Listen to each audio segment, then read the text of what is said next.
Persona Párroco, señor alcalde en funciones, señora presidenta de la Hermandad de Nuestra Señora del Rocío de Isla Cristina, Junta de Gobierno, miembros de la Comisión Extraordinaria del 50 Aniversario Fundacional, autoridades, amigos, rocieros, hermanos. Hoy, para mí personalmente, es un honor, un privilegio de que esta conferencia, en este pórtico del cincuentenario de la Hermandad del Rocío de Isla Cristina, pues esté acompañándonos un ilustre amigo, no solo en lo personal, sino amigo de todos nosotros, amigo de Isla Cristina, al cual tengo una gran admiración y afecto, y vuelvo a repetir, es un honor que haya aceptado venir a abrir este acto, este importante, aunque sencillo acto, de todos los que se van a celebrar a lo largo de este año que estamos de celebraciones. Todos conocemos a Manolo, todos conocemos a don Manuel Zurita Chacón. Es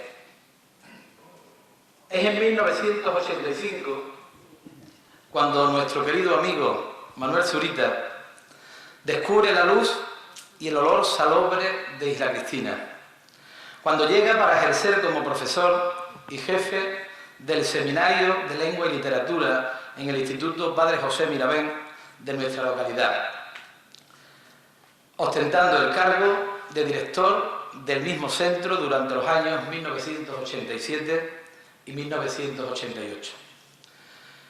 Don Manuel Zurita Chacón es licenciado por la Universidad de Zaragoza en la Facultad de Filosofía y Letras, sección de Filología Románica, doctorándose en la Universidad de Sevilla. Ha cursado la carrera de Geografía e Historia en la UNED. Es catedrático jubilado de Lengua y Literatura y ha sido profesor de Didáctica de Lengua y Literatura en el Instituto de Ciencias de la Educación de la Universidad de Sevilla. Pertenece al Grupo de Investigación y Estudios de la Religiosidad de los Andaluces, dependiente de la Cátedra de Antropología Social de la Universidad de Sevilla. Desde su nacimiento, pertenece como hermano a la primera real, imperial, fervorosa, ilustre y más antigua hermandad de Nuestra Señora del Rocío de Villamanrique de la Condesa. En ella ha ejecutado diferentes cargos y responsabilidades durante 4 legislaturas, habiendo ocupado diferentes cargos, como bien he dicho, desde su juventud, llegando a ostentar la presidencia en 2 legislaturas consecutivas. Don Manuel Zurita ha actuado como profesor ponente en numerosos cursos de posgrado, así como director de varias publicaciones. Conferenciante y escritor, ha participado en congresos de su especialidad, en especial sobre hablas andaluzas y la religiosidad popular.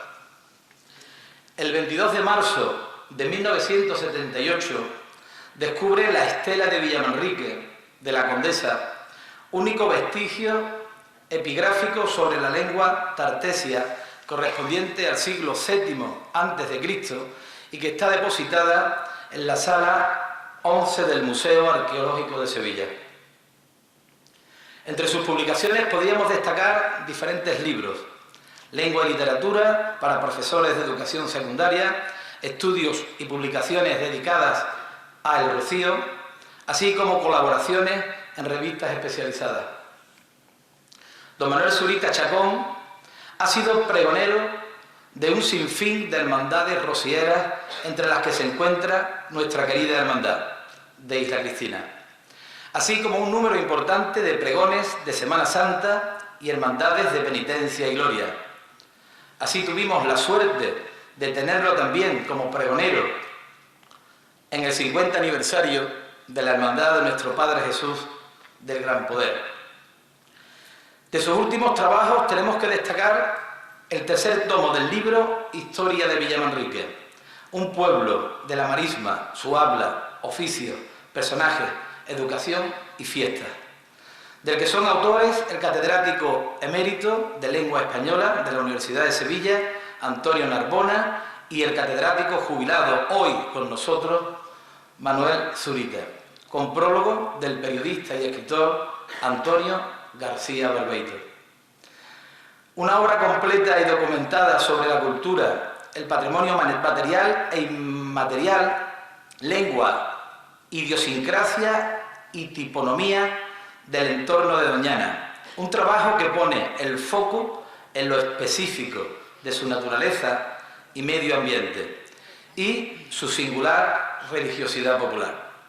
El Rocío, territorio de celebración y concordia, es la conferencia que hoy tendremos el honor de escuchar dentro de los actos conmemorativos del 50 aniversario de la Real e Ilustre Hermandad de Nuestra Señora del Rocío de Isla Cristina. Con todos ustedes, don Manuel Zurita Chacón.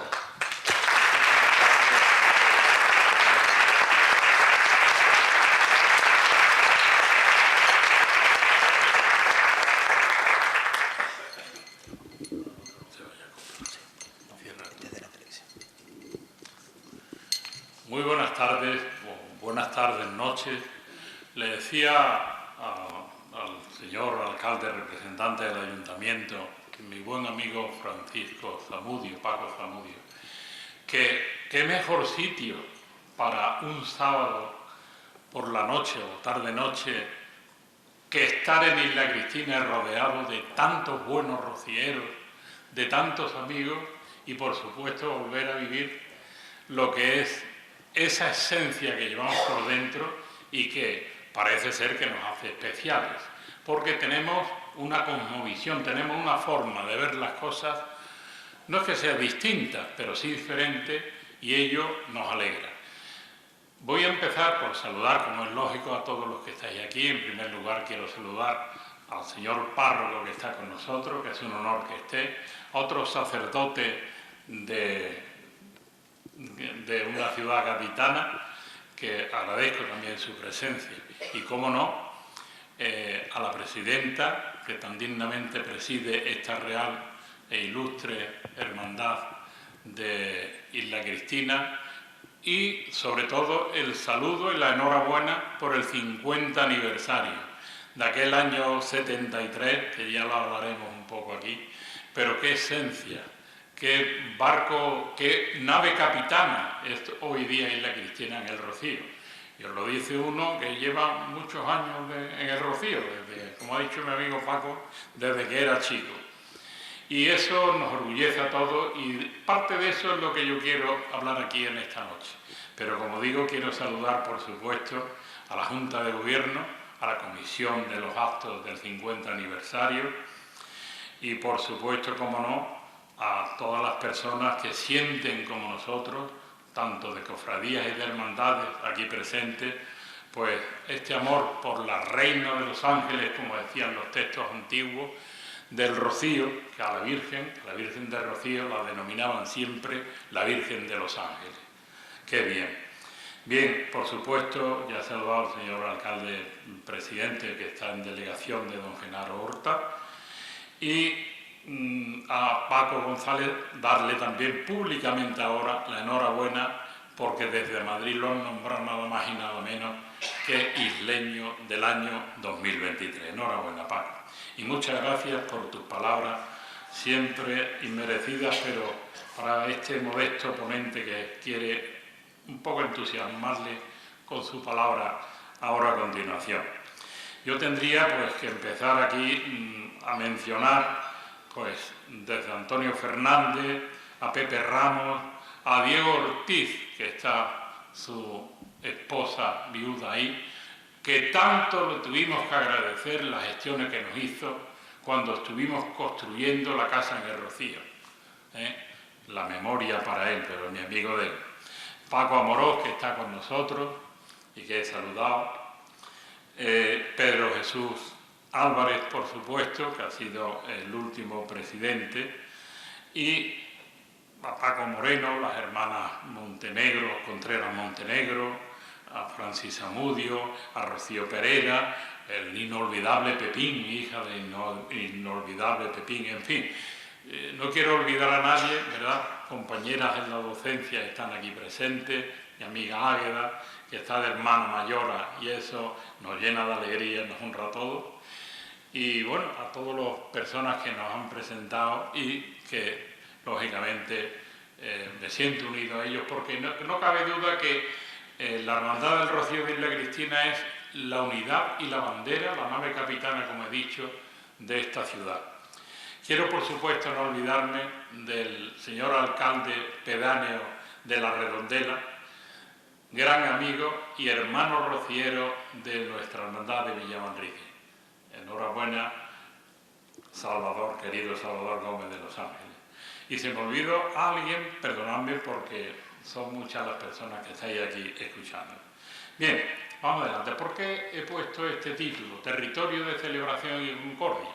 Pues vamos a ver cómo el territorio del Rocío a veces es desconocido. Nos es desconocido porque no hemos visto la trascendencia que ha tenido, no solamente en el entorno de Doñana, que ya de por sí es un patrimonio que debemos conservar como la joya de la corona, pero es que resulta que ha sido un patrimonio humano, histórico y cultural de primer orden. Y eso es lo que quiero que veamos aquí hoy. Territorio de celebración y concordia, porque es un lugar en donde se abrazan muchas personas, mucha gente que profesan el mismo amor por esta reina de Los Ángeles, la Blanca Paloma. Y algunas imágenes insólitas que están quedando insólitas porque ya no se conocen tanto. Bien, vamos con el lugar, La Rocina y su entorno. Si yo les pongo ese panorama, ese horizonte, pues posiblemente digan ustedes, bueno, eso parece como un lugar desértico, ahí a primera vista a la derecha se ve un ciervo, allí al fondo unos árboles, y eso no es más que el territorio de La Rocina. Y quiero hacer hincapié porque es un territorio nuevo, y ya demostraré por qué es nuevo, igual que Isla Cristina. A partir del terremoto de Lisboa, 1755, emerge un territorio que va a dar lugar después a lo que es la Real Isla de la Higuerita. Bien, pues, ¿qué es este? Esto es La Rocina en las marismas del Guadalquivir. Decían los textos antiguos que era terra nullius, o sea, tierra de nadie, porque era una tierra totalmente deshabitada, pero era deshabitada porque, atención, todo esto es un relleno de 80 metros de profundidad que ha traído el Guadalquivir en la cabecera, allá en Jaén Cazorla, se deforesta para las armadas españolas. ¿Y qué ocurre? Pues que eso se va deteriorando, se va trayendo todos los derrubios, toda la tierra, y va cubriendo una auténtica bahía, ahora lo veremos después, que era lo que es el territorio que es inundable ahora mismo. Fíjense ustedes qué fotografía de la madre de las marismas del Rocío. Les he puesto antes un territorio totalmente seco, pero si Dios quiere, tenemos la suerte que venga un invierno y un otoño lluvioso, veremos inundada toda la marisma. Pero es que además, fíjense cómo hay momentos en el invierno que, como decía los antiguos y los textos antiguos de Rocío, este territorio era impracticable a humanas plantas, porque llega un momento, lo habrán visto ustedes algún año lluvioso en el Rocío, ¿no?, que se inunda y parece la ermita como una nave en medio de la mar. O sea que no estamos acostumbrados porque hemos tenido una sequía tan feroz, tan continuada, que no nos podemos imaginar que ese territorio es un auténtico humedal. Pero vamos con un poquito de historia. Miren ustedes, quiero que se fijen muy bien en ese mapa. Esa es la situación que tenía el Rocío en el siglo I después de Cristo, o sea que no hace tanto, no hace tanto. ¿Y qué había? Pues fíjense lo que había, o sea, el mar se adentraba hasta Sevilla, llegaba hasta Sevilla, pero es que además Si cogemos la orilla derecha conforme la desembocadura, vamos viendo que el Rocío estaba a la orilla de ese gran golfo que decimos ahí, estuario del Baitís o sinus tartésico, o sea que estaba en un promontorio. Miren ustedes, en el Palacio de la Cebrón, que alguno conocerá, que está en la zona visitable de Doñana, hay una escalinata, y esa escalinata es de piedra y era el antiguo puerto del Rocío. Era un puerto pesquero y marítimo porque el Rocío estaba a la orilla de un gran estuario, que en este caso es el del Guadalquivir. Pero quiero también que se fijen hacia la izquierda y que pone Saltus Tartesiorum. ¿Qué era el Saltus Tartesiorum? Pues era el bosque de los tartesios, que es la traducción. ¿Y qué había en el bosque de los tartesios? Pues miren ustedes, había una generación, una cantidad de los que conocemos por los antiguos, las fuentes antiguas, había reyes como Gárgoris, Avis, Argantonio, Terón, que fueron reyes civilizadores, que enseñaron en el Neolítico la agricultura a los tartesios. O sea, estamos hablando de un territorio que apenas nosotros hacemos referencia a esa historia, a ese patrimonio, como he dicho antes, cultural, y en este caso rociero. Ahí tienen ustedes el coto de Doñana, que es como actualmente se conoce. Veremos a ver quién era esa Doñana, porque tampoco lo hemos visto muchas veces en la cara, etc. Pero miren ustedes, ya lo habían pateado, vamos a decirlo así, Colayos de Samos, nada menos que en el 690 a.C. ¿Y quién era ese tal Colayo? Pues fue como el Colón griego que descubrió Tartesos y toda esta zona del Rocío. Resulta que ellos iban a buscar el murex, que era una especie de concha de la que se extraía la púrpura, o mejor dicho, la tintura para la púrpura de los fenicios y de los griegos. Y este Colayo se le fue la nave con un gran viento de levante, traspasó las columnas de Hércules, o sea, el estrecho de Gibraltar, y vienen a recabar en Tartesos, en la zona que estamos viendo ahí. ¿Y qué había entonces allí? Muchísimo oro, muchísima plata. Tanta plata cargó en su barco que hasta las áncoras, o sea, las anclas, la fundieron en plata para llevarla hasta Samos, que está en Grecia, como decimos. Pero es que además Estrabón, en el 29 a.C., circunnavegó toda esa zona y nos va contando que en el Rocío, por eso lo he puesto ahí, estaba el Faniprominens, o sea, él habla de que llegó a un sitio, a una pequeña elevación, y se encontró con un santuario. Y era el promontorio del faro, que eso significa en la traducción. Había allí un santuario dedicado a la luz dubiae, o sea, a la luz dudosa, a la luna, a Selene, a Astarte, diosas prerromanas, que había un lugar de culto ahí. O sea, que lógicamente el Rocío tiene una tradición cultural, de culto, religiosa, incluso antes del cristianismo, que ya veremos cuando llega el cristianismo.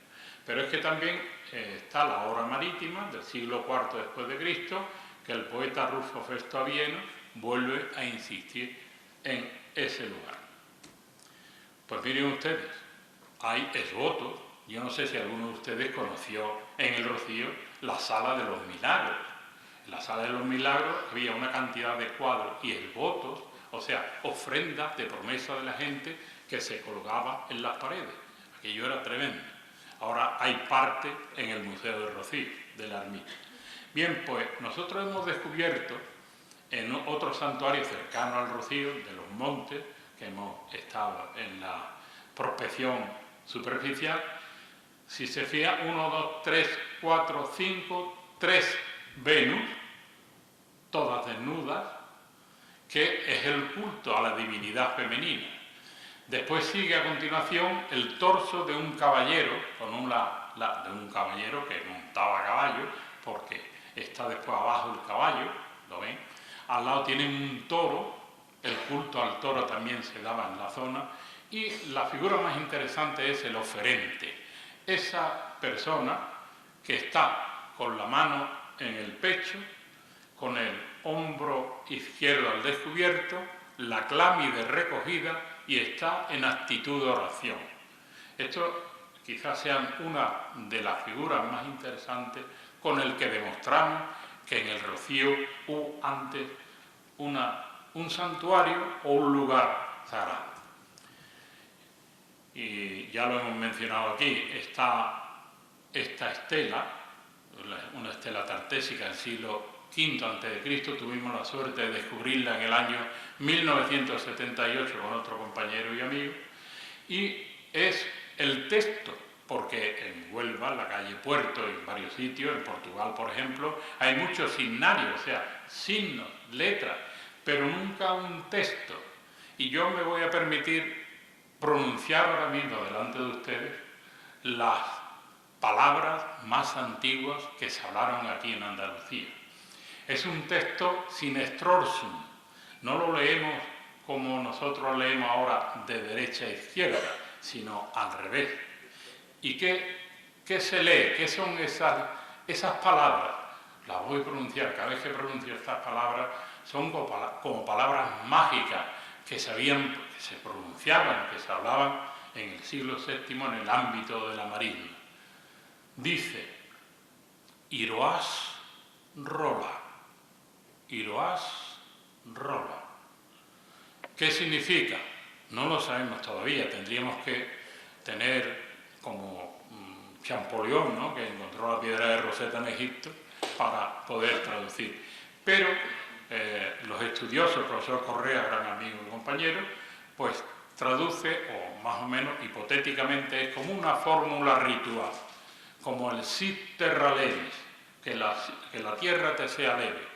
Esto se hincaba verticalmente en la tumba de un héroe, en la tumba de un guerrero, y entonces esa es, como digo, el primer testimonio escrito de una lengua anterior, según el profesor Tobar, al griego arcaico.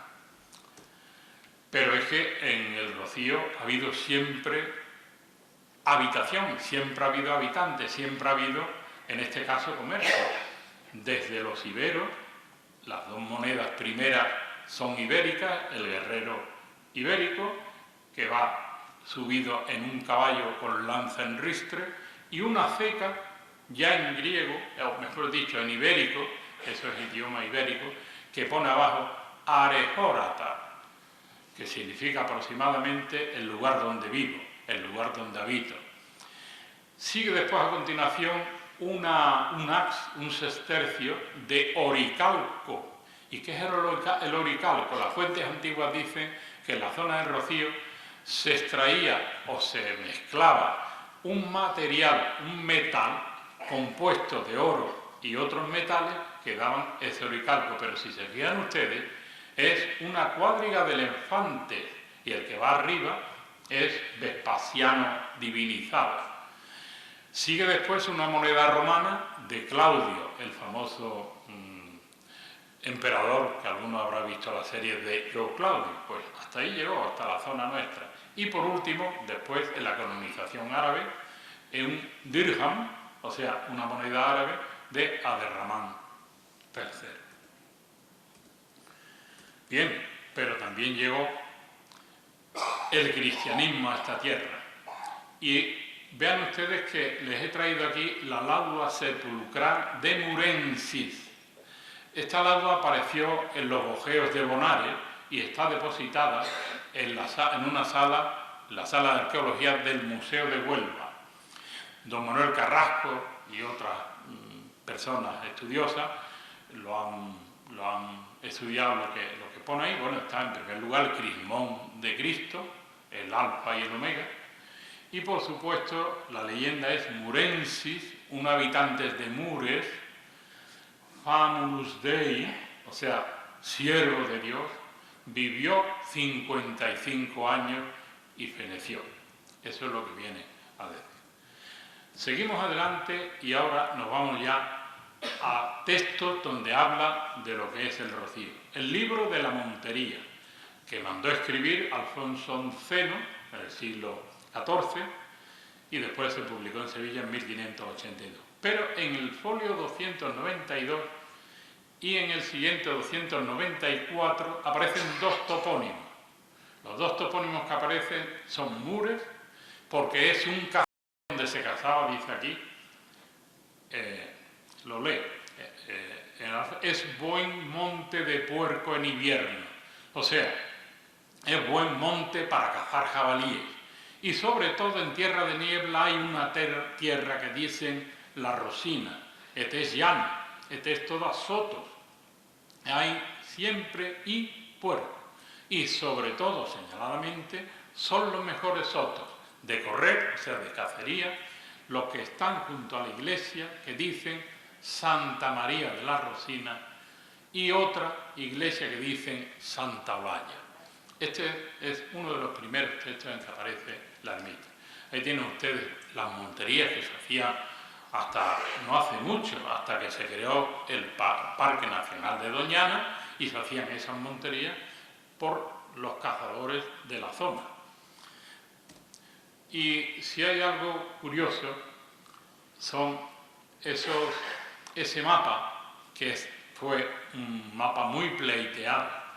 Fíjense que en ese mapa, en la formación de la provincia de Huelva, el reino de Sevilla se divide en varias provincias, ¿no? Cádiz, Sevilla, Huelva, sobre todo, y Huelva hay una especie de duda, a ver dónde ponemos la frontera o el límite provincial, y resulta que en 1822, y lo tienen por Javier de Burgos, un ministro que deja para Sevilla el Rocío y la Arenas Gordas. Bueno, el pleito que se monta no os podéis imaginar. Bueno, lo tiene publicado precisamente una persona, catedrático hoy, que fue alumno nuestro, José Luis González Escobar, en la formación de la provincia de Huelva, en la Fundación Marchena Colón. Entonces, claro, se pleitea, sobre todo también el concejo de Almonte, porque pierde parte de su territorio en favor de Sevilla. Se gana el pleito, pero no está todavía la cosa muy clara, porque resulta que con anterioridad, estamos hablando de 1822, con anterioridad, en 1804, se crea una nueva provincia marítima.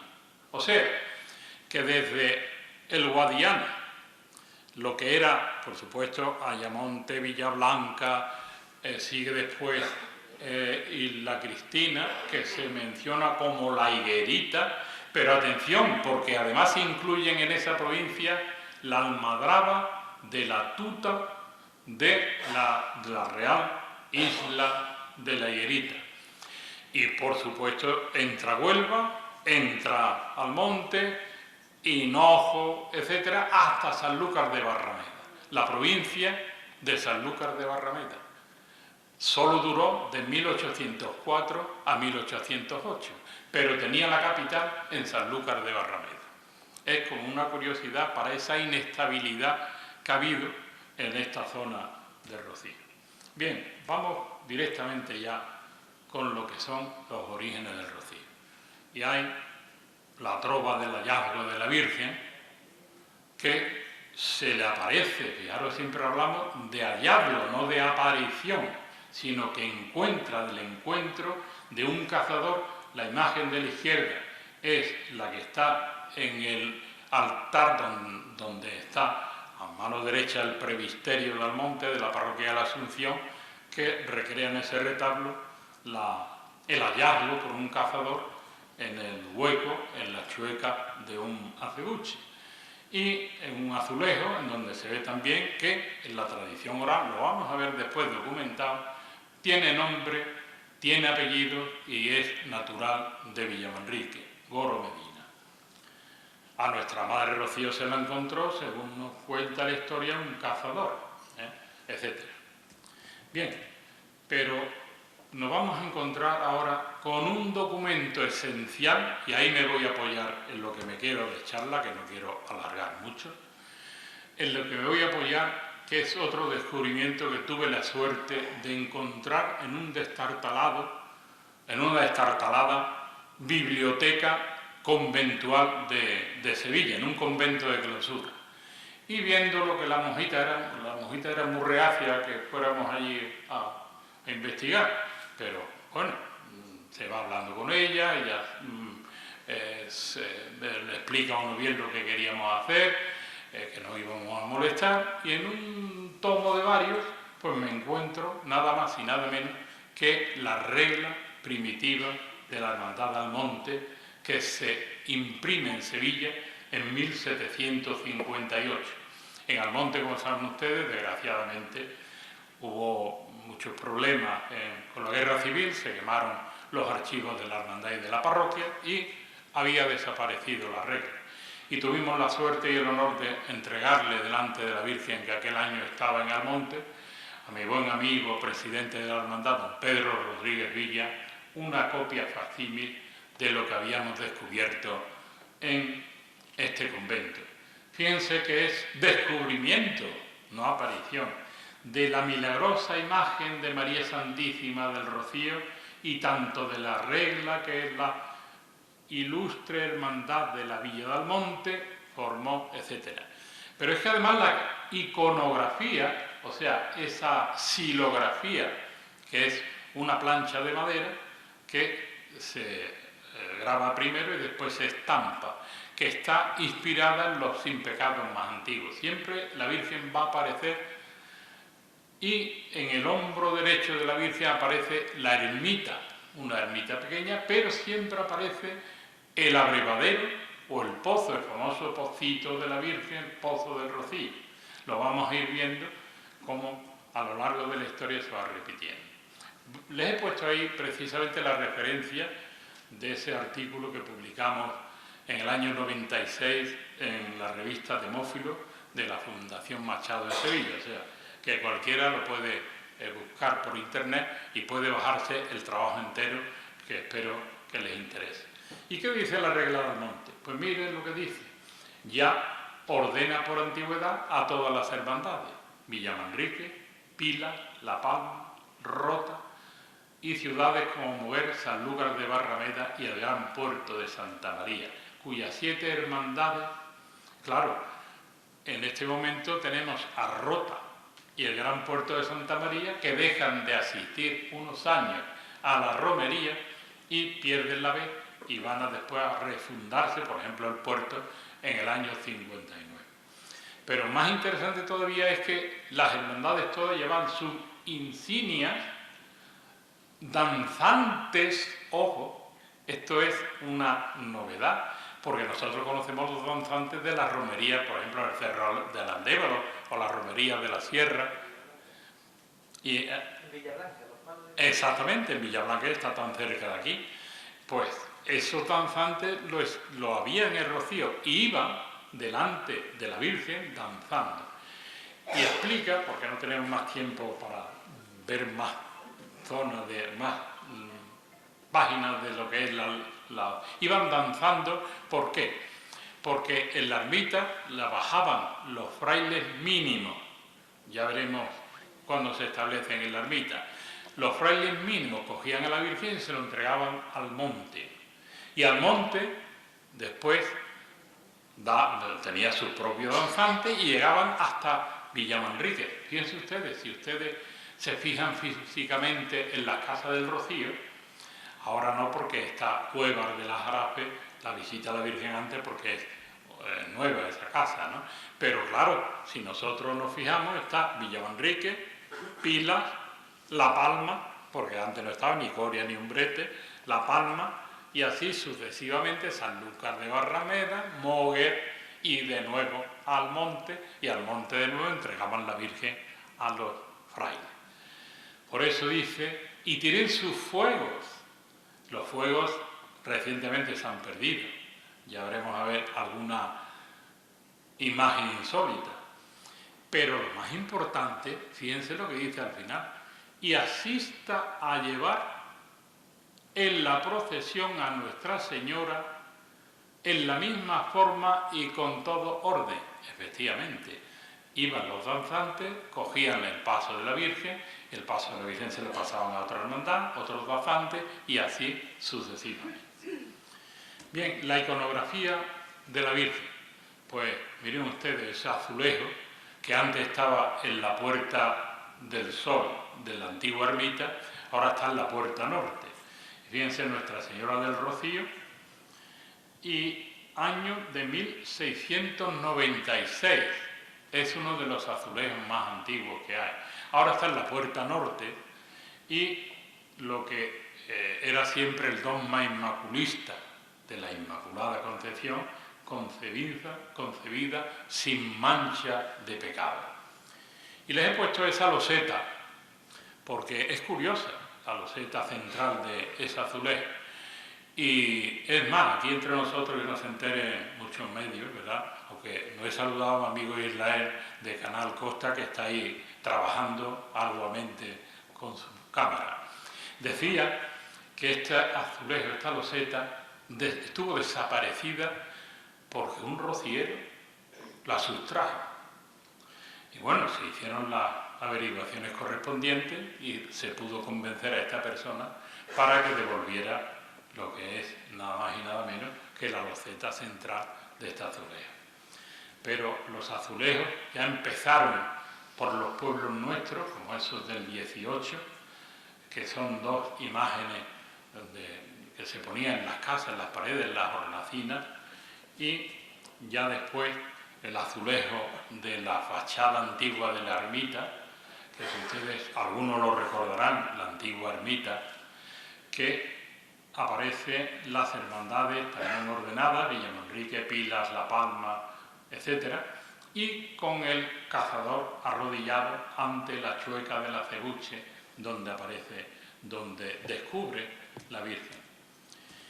Y ahí tienen ustedes la corroboración de esa fachada, el azulejo, pero traigo esta foto insólita porque es el sábado, un sábado como hoy, pero de julio, de 1919. Hacía una calor, lo de este año no es nada para lo que hizo aquel año 1919. Y lo sé de testigos directos. Mi madrina, María del Carmen Espinar Domínguez, era una gran rociera, iba todos los años a Rocío, y me decía: Manolito, aquel año del 19 tuvimos que beber barro, porque no había agua, lo único que había era barro. Y, como digo, el sábado 7 de junio, fíjense en el balcón de la ermita, ahí estaba el cardenal de Sevilla, Almaraz, don Almaraz y Santos, debajo de esos paraguas, dos paraguas para cubrir al cardenal.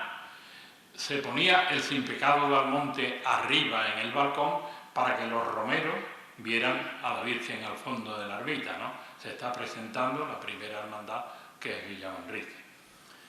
Sigo porque vamos con tiempo corto. La cinta del sombrero con la medida de la Virgen, 85 centímetros. La Virgen mide ahora mucho más, un poquito más, mide 1 metro y algo. Entonces, esa medida, la antigua está debajo y la otra es más nueva, se vendía en la ermita, en los recuerdos, en la venta de recuerdos. Pero claro, al comprobarse que no era la verdadera medida, sino que era la medida de la Virgen antes del terremoto de Lisboa, pues se retiró. Ahí tienen también la primera medalla del Rocío. Hay algunas medallas como la que tiene mi amiga Águeda, que era la segunda medalla, con ráfagas de punta, pero como vemos, la Virgen, las ráfagas más antiguas son las redondas. Y miren ustedes, llega la fotografía del Rocío, la primera fotografía del Rocío, en torno a 1874. Es un fotógrafo francés que trae el duque de Montpensier al Rocío. Fíjense que va la Virgen por el Real, pero que va desfilando la Virgen entre las chozas que están al fondo y las carretas de los romeros. Pero si se fijan, las que van a caballo van todas con sombrilla, porque era un desdoro que la mujer fuera morena, hasta la moda de nuestros días, ¿verdad? Que se viene la gente a la playa a ponerse negra. Entonces era una deshonra. ¿Por qué? Porque ser morena equivalía a ser moro o mora. Y incluso también los ropones que se ven ahí, la gente, pudiéramos decir, más sencilla, van en borricos, en burros, pero es, ya digo, un documento único de lo que es el rocío. Pues les voy a presentar ahora lo último o lo penúltimo que hemos descubierto, que es descubrimiento de nueva documentación sobre la ermita de Rocío. Y miren lo que dice. A imitación de su madre, doña Leonor Manrique Sotomayor y Zúñiga, según los legajos que hemos consultado, 2000, del Archivo Ducal de Medina Sidonia, había un punto de reunión, porque no hay que dudar que el Rocío era un cruce de caminos desde la más remota antigüedad, como estamos diciendo, pero es que además existía el camino del pescado que unía las pesquerías de la Torre de Leguera, Matalascaña, Torre Zalabar, etc. Eso iba por un camino real que pasaba por el Palacio Rey, pasaba después, traspasaba Villamanrique, el río Guadiamar, en el famoso vado del Quema, y llegaba hasta la plaza de la Pescadería de Sevilla. Pero es que además había otro gran camino que unía Niebla con Sanlúcar de Barrameda, pasando por Almonte. O sea que ese cruce de camino era, como dice este legajo, pues punto de reunión de pastores, trajinantes y romeros. Y el Moravito, o sea, esa ermita pequeñita que hemos visto en el Sin Pecado de la Virgen, vamos a ver ahora, pues resulta se había cristianizado y la habían llamado de la Rocina. En 1561 la condesa doña Leonor compró 24 rodrigones para dotarle de cubierta. Y dice, a trasmano, desde que se abandonó el desembarcadero de Braine, lo aprovechó el santero para ganarse la vida vendiendo oraciones en competencia con un ermitaño llamado Bocanegra. Aquí también hubo un gran rociero, quiero recordarlo también, en los años 40, Ceferino Bocanegra, que hizo muchos viajes a Rocío con devotos de Isla Cristina. Pero esto estamos hablando del siglo XVI y XVII. Y reconstruyó la capilla arruinada donde se veneraba la imagen de la Virgen de Rocío. Y aquí está cómo se labró la ermita de Nuestra Señora de la Rocina, que estaba por el suelo, que puso bajo la autoridad del fraile Mínimo Victorio, que le estaba muy agradecida. Miren ustedes, otra novedad. Hemos descubierto en ese sin pecado, el más antiguo que existe, que tengamos noticia. Arriba hay una imagen que son los ejes de las carretas, si se fijan ustedes, de carros y carretas. ¿Qué se hacía en aquel tiempo en el Rocío? Todo el mundo no cabía en una choza, no había casas construidas de material.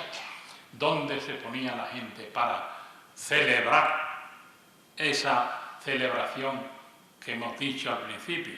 Pues en unos especies de tiendas de campaña que no eran más que la parte superior de la carreta y de los carros, que se desarmaban y se ponían en el real. Y a eso le llamaban los rocieros, y los textos antiguos del Rocío, los ranchos del Rocío. Entonces los que no estaban dentro de la choza estaban en sus ranchos, y lo ven ustedes ahí, como de la época, con personajes. Y abajo tienen ustedes de nuevo ese moravito cristianizado ya con una espadaña, y esto aparece en ese sin pecado, que es uno de los más antiguos de Rocío. Y como les advertí al principio, esa iconografía con el pozo y con el abrevadero y lo que es la escena más antigua que nosotros conozcamos de la romería. Solamente estaba la ermita y los ranchos y las chozas. Bien, ¿y esta señora que les traigo aquí quién es? con un parche en el ojo. Pues les dije que le iba a aclarar lo de doña Ana, ¿verdad? Pues esta es la madre, doña Ana Hurtado de Mendoza, de la Cerda y de Silva y Álvarez de Toledo, casi nada, princesa de Éboli y 5 títulos más, duquesa de Pastrana también, que tuvo un accidente, parece ser, jugando de niño con unas espadas y a ella le costó el ojo derecho. Y entonces es la famosa princesa de Éboli, que era pues muy amiga, vamos a dejarlo ahí, de su majestad Felipe II, y además don Felipe II la nombraba como la hembra. Era una señora pelirroja, lo describen los documentos de la época, ¿no? Muy intrigante, tan intrigante que se queda viuda. Yo no le voy a decir el segundo adjetivo como lo llamaba don Felipe II, por respeto a las personas que estáis aquí, pero se lo pueden imaginar. Y esta señora intrigó tanto que consiguió del secretario de Felipe II, Antonio Pérez, hace un estudio magistral, el doctor Marañón, sobre este personaje, y era la madre precisamente de doña Ana de Silva de Mendoza, que es la que da nombre a Doñana, al coto, al Parque Nacional de Doñana. Fíjense que esta mujer, según algunas teorías, pues se tuvo que refugiar en el coto de Doñana por vergüenza ajena del comportamiento de su madre. Finalmente, como saben ustedes por la historia, Felipe II tuvo que encerrar a doña Ana de Mendoza y de la Cerda, la tuvo que encerrar en Pastrana, en un gran caserón, y nada más que la dejaba asomarse tras una reja impresionante a la Plaza de la Hora. Le dicen la Plaza de la Hora en Pastrana, porque solamente podía asomarse 1 hora al día. Imagínense. Bien, ahí tienen esa explicación. Otro de los curiosos documentos que hemos encontrado es un libro de cuentas de una capellanía de un indiano, Baltasar III, natural de Sevilla, que el 11 de febrero de 1587 manda 2.000 pesos de oro a la ermita del Rocío. ¿Para qué? Son mandas de misa, pero no solamente por su alma, sino también para todos aquellos que habitaban la marisma, en todos los cortijos y dispersión de la marisma, para que asistieran al menos a la misa dominical que se hacía en el Palacio Rey. De chico, y he sido también monaguillo, paso por todos los cargos, he sido monaguillo, y íbamos con nuestro párroco por la Raya Real con un coche impresionante de la Segunda Guerra Mundial, con un motor de tractor. Íbamos con el cura para decir misa cada domingo a las 12 de la mañana en el altar del Palacio Rey. Don José María Vázquez Soto se llamaba el cura. Bien, voy un poquito para adelante para no cansarle. La Virgen de Pastora es la primera fotografía que hace el fotógrafo de la Condesa de París a la Virgen cuando va a ser trasladada al monte. Fíjense que está en una anda muy sencilla, con ramas de eucaliptus y de romero y demás, y sale la Virgen para el monte. La Virgen de cerca. Bueno, ya que estamos con esa cara tan cerca de la Virgen, sí decirle, porque lo saben ustedes, que hay intención de un mantenimiento, por lo menos una conservación, no tanto como restauración, de la imagen de la Virgen, ¿no? Que por cierto, la última noticia es que el Instituto Andaluz de Patrimonio Histórico, que hace poco restauró, lo voy a mostrar ahora, el manto de los apóstoles, pues se ha ofrecido para lo que hubiera lugar. Pero esto es exclusivo del pueblo y de la Hermandad del Monte. ¡Qué dos fotografías! ¡Qué dos fotografías! ¿Y quién las hizo? Si ustedes se fijan, alguno posiblemente en sus casas tenga alguna de ellas. La Virgen de Pastora está bellísima. y la otra es la Virgen con las ráfagas de punta. Pues las hace un tal Basilio Alcañiz Fría, que era un fotógrafo itinerante, o sea, que iba por los pueblos y desemboca en el Rocío y se encuentra con esa maravilla de Virgen y entonces se queda un tiempo haciendo una colección de fotos y hace esa foto magnífica. Yo tengo una original en casa de la Virgen de Pastora y otra que preside la otra casa nuestra en Villamanrique. Claro, las fotografías son inmejorables, es que incluso esa calidad, fíjense ustedes, la fotografía que le hace a la Virgen en la coronación canónica en 1919. Pero qué curiosidad, la Virgen ahora está con las ráfagas al revés. O sea, lo que debía ir para abajo está para arriba.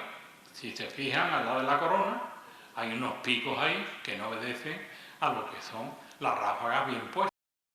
¿Qué ocurre? Pues si lo leen ahí, la coronación es en el año 19, la camarista Anita Valladolid no había vestido la Virgen, no se había arreglado en 100 años y ellos solamente conocían las ráfagas de punta y al ponerle las otras ráfagas tradicionales de Tello de Eslava, que fue el que lo regaló, que era canónigo de la Iglesia Catedral de Sevilla, pues no se acordaban. Y entonces le tienen que colocar las ráfagas al revés, un rostrillo, que ahí lo tienen ustedes, que regaló el duque de Montpensier con unas flores alrededor, pero que después en la coronación iba a ponérsele el de Muñoz y Pavón, un canónigo hinojero que regaló otro metálico a la Virgen, que después doraría. Ahí tienen ustedes un auténtico horror vacui. No hay lugar donde ponerle más medallas, más joyas, más promesas a la devoción a la Virgen. Esos son todos historias que si pudiéramos contarlas, tuviéramos tiempo, nos quedaríamos sorprendidos de que detrás de cada ofrenda, detrás de cada joya que porta la Virgen, hay una historia humana y devocional increíble. Ese es el manto que yo les he hecho mención, el manto de los apóstoles, del año 1961, con los escudos de las hermandades de entonces, desde Villamanrique hasta Madrid, 33 hermandades, que son los escudos que tienen ahí. Miren ustedes, para ir un poquito tomando ya el... Bueno, pues a ver si me obedece. Ahí está. Periodos fundacionales de las hermandades rocieras. En primer lugar, los inicios. Hay en el siglo XIV una referencia a unas viñas de cofradía muy tempranas, pero vamos a ir un gran periodo de tiempo hasta 1813, que es cuando se fundaría la Hermandad de Triana. Y existen Villamanrique, Pilar, La Palma, Mover, Sanlúcar de Barrameda, 5 hermandades.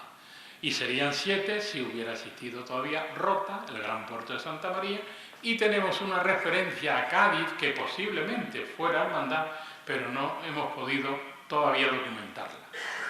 Le sigue después una segunda etapa hasta 1919, Triana hasta Rociana, del condado, que son 6 hermandades. Sigue después la tercera fase hasta el año de la Guerra Civil, 1936, Carrión de los Céspedes hasta Valverde del Camino, 12 hermandades. En cuarto lugar, hasta el año 1970, desde Gibraleón hasta Barcelona, 13 hermandades. Y desde 1970 a 2023, desde Palo de la Frontera, Isla Cristina en el 73, Torremolinos, que es la última, y en estos años ha crecido el Rocío 250%. Increíble. O sea, es una cosa desorbitada. Se habla mucho de la masificación del Rocío, pero ¿quién es el que sujeta esta, pudiéramos decir, ímpetu devocional? Todo el mundo tiene derecho a tener su hermandad y a venerar a la Santísima Virgen. Por eso hay 128 hermandades en total, canónicas. aparte de las asociaciones, de congregación de fieles, etc. Pero vamos por Isla Cristina. En 1919 las andas de la Virgen tenían 8 varales, confeccionados por Juan de Astorga en 1823. Pero se procesionaba la Virgen con unas bambalinas que ya estaban muy deterioradas, y en 1908 un devoto de Isla Cristina, que es don Manuel Martín Rodríguez, pues regala unas bambalinas nuevas y por dentro, por la parte interior, pone regalo de un devoto de Isla Cristina 1908. Pues ahí tienen ustedes a don Manuel Martín Rodríguez, ese devoto. ¿Cómo sería su amistad, vamos a llamarla así, con las camaristas y la veneración que sentía por la Virgen, que está subido encima de las andas de la Virgen, ese isleño?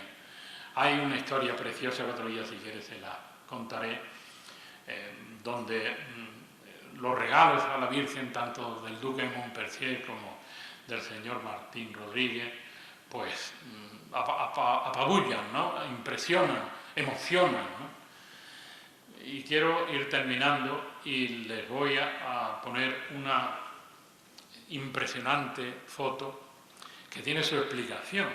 ¿Esto qué es? Pues miren ustedes, son las 11:15 exactas del día 8 de junio de 1916, que está arriba del paso de las andas el cardenal arzobispo de Sevilla, don Enrique Almaraz y Santos. Y alguien me ha dicho más de una vez, oye, y este hombre, con la solemnidad que era, ¿cómo no lleva la capa pluvial para coronar nada más y nada menos que a la reina de las marinas? Miren ustedes, le he insistido antes el calor que hacía. No pudo ponerse la capa pluvial, tuvo solamente que ponerse el roquete y la mitra. Y la asiste don Juan Francisco Muñoz y Pavón, que es el canónigo que está detrás, un hinojero, que fue el promotor de la coronación. Por el otro existe don Miguel Bernal Zurita, que era canónigo magistral, que le he mencionado antes, el párroco de Almonte, que está a la derecha, con la coronilla, y el vizconde de La Palma, don Ignacio Cepeda y Soldán, que fue el que costeó, pudiéramos decir, gran parte de la coronación, el alcalde de Almonte, hermano de Almonte. Pero si se fijan ustedes, la calor que no haría, que están las velas totalmente combadas, ¿no? Y se ve mejor en esta otra. O sea, se derretían las velas porque de la calor que hacía. Ahí está precisamente la camarista vestida de negro, Anita Valladolid, subida a las andas para asistir. Y algunas otras imágenes insólitas, y vamos terminando, de lo que fueron siempre los fuegos del Rocío, que han desaparecido, y sobre todo esos fuegos que se tiraban cuando salía la Virgen desde la Madre. Y lo último que hemos descubierto es un original del manuscrito La Romería del Rocío de 1924, del que es autor don Fulgencio Manuel Cabezas Monje, médico natural de Chucena, Huelva, pero que ejercía su profesión en los pueblos más cercanos al Rocío. Fue médico de Villamanrique y de Hinojo. ¿Y qué escuchó este hombre? Pues lo que escribió ese manuscrito, La Romería del Rocío, una zarzuela en 2 actos y 4 cuadros, original de Fulgencio Manuel Cabeza, música, todo lo demás es un invento del propio médico, o sea, porque no se regó ni a musicar ni a representar. Pero sí, en una de las páginas, él ha escuchado el relato del encuentro de la Virgen, del hallazgo, y lo pone ahí. Pero además, tal como se lo habían contado en andaluz, en habla andaluza. Y bueno, es una suerte haber encontrado este manuscrito y, por supuesto, a la familia a la que tanto le agradecemos la entrega de este material, que está ahora mismo depositado en la Hermandad de Villamanrique. Bien, vamos terminando, porque nunca se le llamó a los rocieros, se nos llamó rocieros. Eso es una novedad reciente. Siempre se les dijo a los que iban a la romería rocianos. Mi tía todavía me decía, cuando era joven, decía, ¿qué rociano eres, Manuel? Porque era la forma de llamar a los devotos de la Virgen. Y una curiosidad más.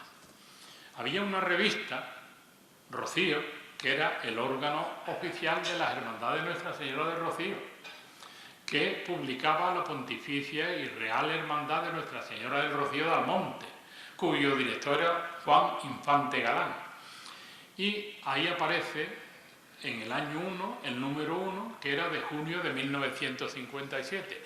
Pero ya Rocío tenía cierta proyección exterior o internacional, porque claro, ahí no se ven las letras tan pequeñas, pero pone el precio, 75 pesetas y 3,75 dólares, por si había algún extranjero, que ya los había en la romería, porque en esa obra en 1924 del doctor Cabeza aparece un personaje que es el inglés.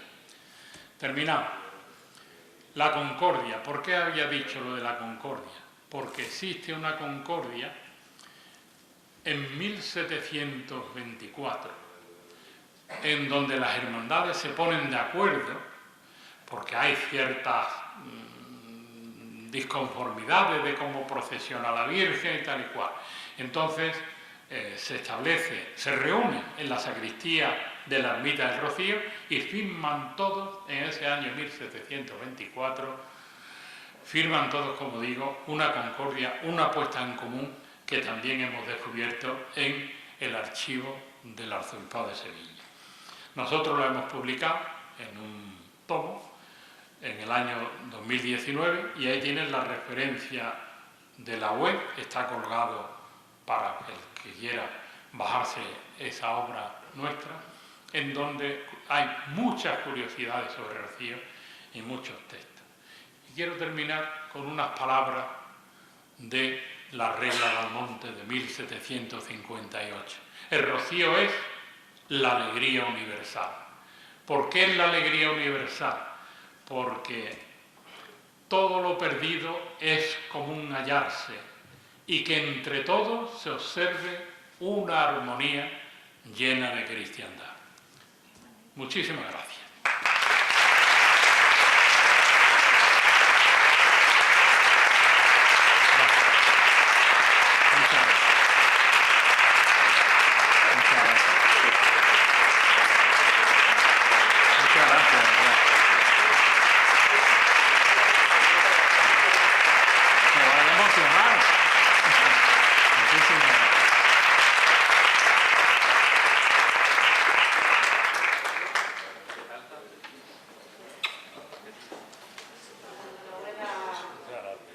A Manolo por tal referencia.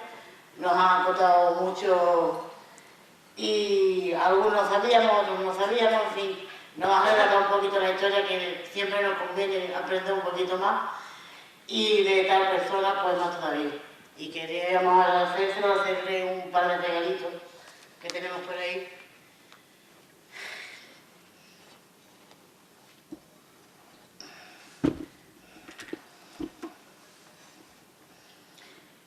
Regalarle nuestro azulejo conmemorativo con nuestros dos invitados, el fundacional y el que tenemos al culto ahora mismo en la parroquia. Y muchísimas gracias. Y ponerle la medalla del segundo aniversario, por favor. Muchísimas Gracias. Y queremos llamar a Ana. Sí, a su esposa.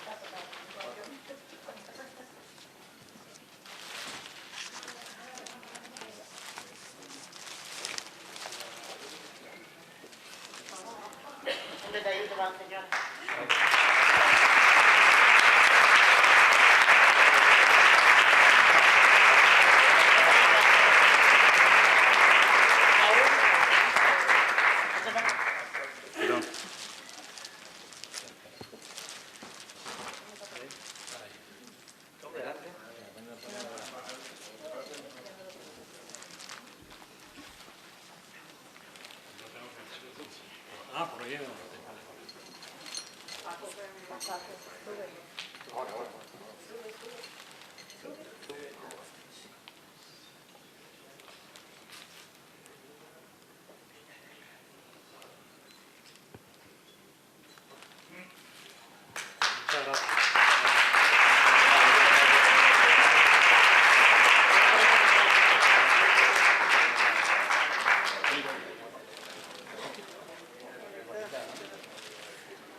Y gracias a todos por la asistencia.